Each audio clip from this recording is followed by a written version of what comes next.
everyone, this is Slatter, and welcome to another edition of GTA's ISO Mode. If you haven't already, follow GTA Sports Network and GTA Heat on all social media platforms. Like, comment, subscribe to GTA Sports on YouTube, and don't forget GTASports.com for all things in the world of sports. Now, if you've been sleeping on the rock, you haven't heard the news, Kyrie Irving is now a Dallas Maverick.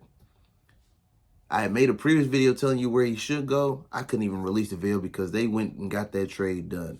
Joe Tsai, the owner of the Brooklyn Nets, and Sean Marks, the GM of the Brooklyn Nets, clearly wanted to get rid of this Kyrie Irving debacle, the drama the last 4 seasons has caused. And this is the moment where I say I told you so, because I told you the Brooklyn Nets were not winning a championship with Kyrie Irving and Kevin Durant leading the wave. Not going to happen. Now, what does this mean for Kevin Durant? We'll have to address that on a later episode. But for right now, let's break down this trade and see who won the actual trade between the Brooklyn Nets and the Dallas Mavericks. The Mavericks sent Dorian Finney-Smith, Spencer Dinwiddie, an unprotected 2029 first-round pick, and second-round picks for 2027 and 2029 to the Nets in exchange for Kyrie Irving and Markieff Morris. Now, when you hear that, it sounds like Dallas gave an overhaul for Kyrie Irving. But what you have to understand is it's a gamble. Kyrie Irving is on a contract year. That means that the Dallas Mavericks have to watch what he does for the rest of the season to see if he's worth the extension and re-signing him, or is he going to bail on him and say, I want to go play with LeBron in LA.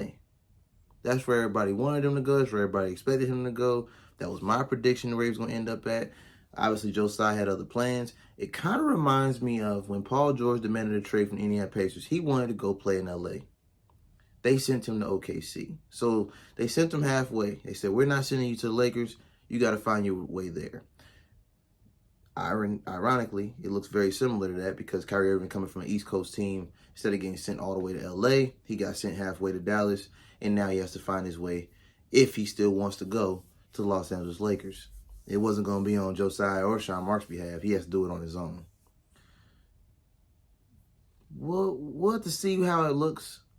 He's supposed to do his physical today as of Monday, and he's scheduled to play his debut for the Dallas Mavericks in LA against the Clippers Wednesday.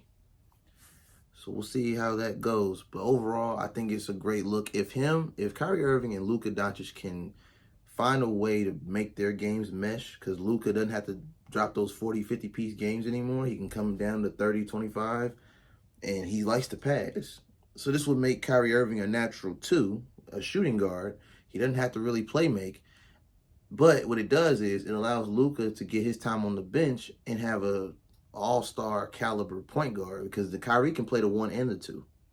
So when Luka's on the bench, Kyrie would idealistically play the 1 and facilitate and run the offense and make the plays. So, I mean, on paper, it looks like it could work. If Jason Kidd, being the point guard, Hall of Fame level point guard that he is, and the way he's able to create these schemes for Luka, who's technically not a guard, but he plays him as a guard. If he can create plays for Kyrie Irving when Luka's, on the bench resting in between quarters, Dallas has a shot to get out not only to the Western Conference Finals, but dare I say it, they could get to the NBA Finals with this pickup.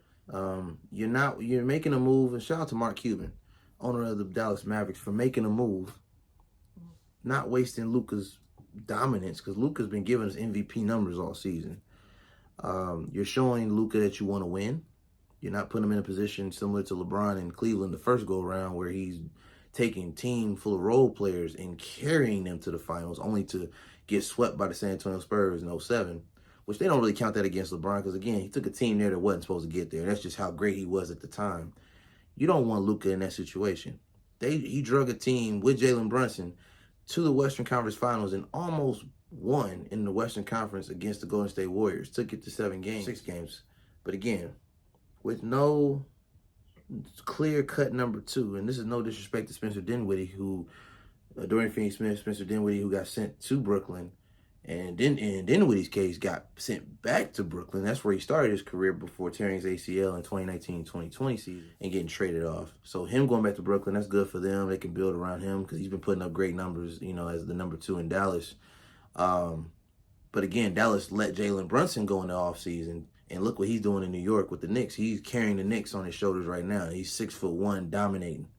So they had to redeem themselves for not re-signing Jalen Brunson and get rid of all these inflated contracts like Davis Bertans. Dorian Finney-Smith had a big contract. Dinwiddie's contract wasn't nothing to sneeze about. So they're moving big contracts for players that weren't really playing. I mean, they were playing well, but they weren't playing up to the level that their contract says they should be paying or playing. I think it was a great trade for Dallas. Clear some cap space. You can make a deal depending on how Irving performs the next 30 games and then the postseason, because Dallas is going to the playoffs. They were going to the playoffs regardless because Luka was willing them to the playoffs. Now you have somebody who's been averaging 30 points in the last 10 plus games, and Kyrie Irving. If he can give you anywhere between 20 to 25 per game with Luka, I mean, I think it was a win. I think both teams win the trade. I think Dallas had the best offer next to the Lakers, who were offering Russell, Lonnie Walker the fourth, and 2 first-round picks. Or it might have been 2 second-round picks, but it was 2 picks involved, 2 solid role players that you could build around. Obviously, Josiah didn't want to, according to multiple sources, Josiah didn't want to send him to L.A. So you figure, hey, Dallas got the best deal. That's not the Lakers.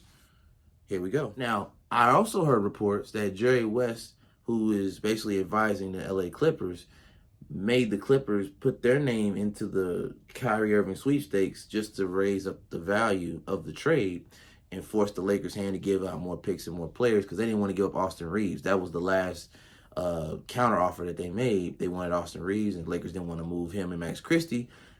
But I believe, based on multiple reports, that the Clippers only did that to ensure that Kyrie didn't end up a Laker, at least at this trade deadline.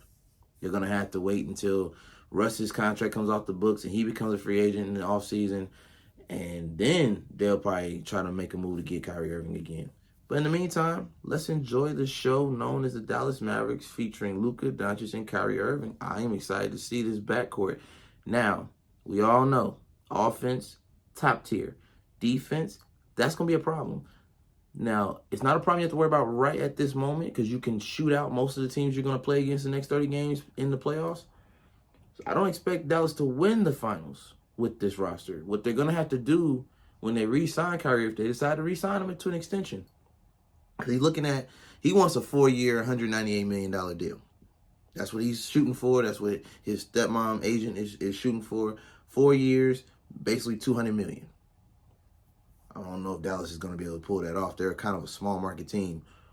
But in doing that, you have to either draft or pick up free agents that play defense, because defense is suffering greatly, losing the players you lost. Losing Dinwiddie and Dorian Finney-Smith. I'm not saying they were Defensive Player of the Year candidates or anything like that, but they did decrease value in their defense by picking up Kyrie Irving. Kyrie Irving is a defensive liability. Everybody knows this. He is a wizard on offense, but on defense, he's a liability. And we all know Luka, kind of the same thing. Great offensive weapon, not the greatest defensive weapon. He's not really a threat. He's bigger than everybody, so he uses his body at times, but he's not really a true defender.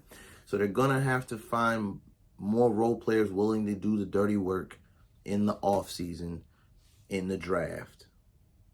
So expect Dallas to shake things up in the offseason. It's going to be a crazy trade deadline. February 9th is the trade deadline, so there's going to be a lot more trades breaking down between now and the 9th.